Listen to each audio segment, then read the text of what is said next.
ఎవరు పని చేస్తున్నారో, ఎవరు ఇచ్చినట్టు పనికి న్యాయం చేయగలుగుతారో వాళ్ళకి ఇస్తారు. ఈ వైసీపీ వాడికి ఏం బాధ్యత లేని మాటలు మాట్లాడటం కాకపోతే. వాస్తవంగా రాజకీయాల్లో ఉన్నప్పుడు పవన్ కళ్యాణ్ గారి భార్యల గురించి ఇష్టాంతరంగా మాట్లాడాడు. మరి ఆ వెధవ ఏం చేశాడు? తర్వాత కాలంలో దివ్యల మాధురిని తగులుకుని వాళ్ళ కుటుంబాన్ని నాశనం చేసి పనికిమాలని ఎదవలా మారిపోయి కుటుంబ వ్యవస్థను సర్వనాశనం చేసిన ఒక దరిద్రుడు వేళొచ్చి మా పవన్ కళ్యాణ్ గారు అన్నకి పదవి ఇచ్చాడు, తమ్ముడికి పదవి ఇచ్చాడు. నీకెందుకురా బాబు?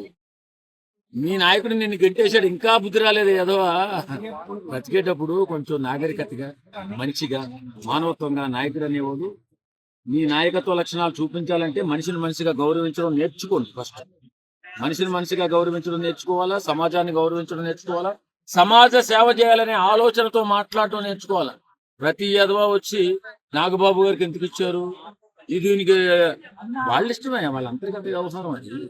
నాగబాబు అంటే ఒకప్పుడు పవన్ కళ్యాణ్ గారు కుటుంబ పాలన కాదు అంటే నచ్చదు, నాకు వ్యతిరేకం చెప్పారు. మరి ఇప్పుడు ఎలా ఇచ్చారని అడుగుతుంది. అది కుటుంబ పాలన అంటే అత్యున్నత పదవులు ఇస్తే ఈ మాత్రం కలిసిమెలిసి ఉన్న కుటుంబాల్లో అది పాలన అనరండి. అది దాన్ని ఒక అత్యున్నత పదవులన్నీ కూడా వాళ్ళు పనిచేసుకుంటే వాళ్ళని అంటారు. కానీ ఇక్కడ ఒక పదవిలో పవన్ కళ్యాణ్ గారి కింద పని చేయడానికి అతను నియమించుకున్నాడు తప్ప అతను వర్క్ ఎక్కువైపోయి నాగబాబు గారిని పెట్టుకున్నాడు. అంత మాత్రాన్ని వీళ్ళంత ఇష్టాంతిగా విమర్శించే అవసరం ఉంది? అదేనా పెద్ద పదవా?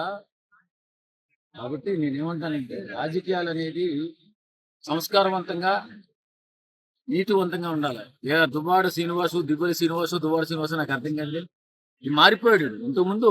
అంటే ఆయన పార్టీలోనే ఇంకా తక్కువ కులం ఉన్నవాళ్ళు కూడా ఉన్నారు, వాళ్ళకి ఇవ్వచ్చు కదా, అంత అగ్రకులం వాళ్ళకే ఇస్తున్నారు పదవులు అని చెప్పి నాదెళ్ల మనోహర్ గారు గాని ఈయన గాని అని చెప్పేసి విమర్శలు చేస్తున్నారు. దీని గురించి కుల పంచాయతీనే ఇష్టానుసారంగా మరి అలాగైతే 70 మంది సలహాదారులు పెట్టుకున్నప్పుడు 53 మందిని రెడ్లనే పెట్టుకుని కోట్ల రూపాయలు దోషిపెట్టాడు కదా. మరి అప్పుడు జగన్మోహన్ రెడ్డిని ఎందుకు అడగలేదు? ఎదవా అడగాలి కదా.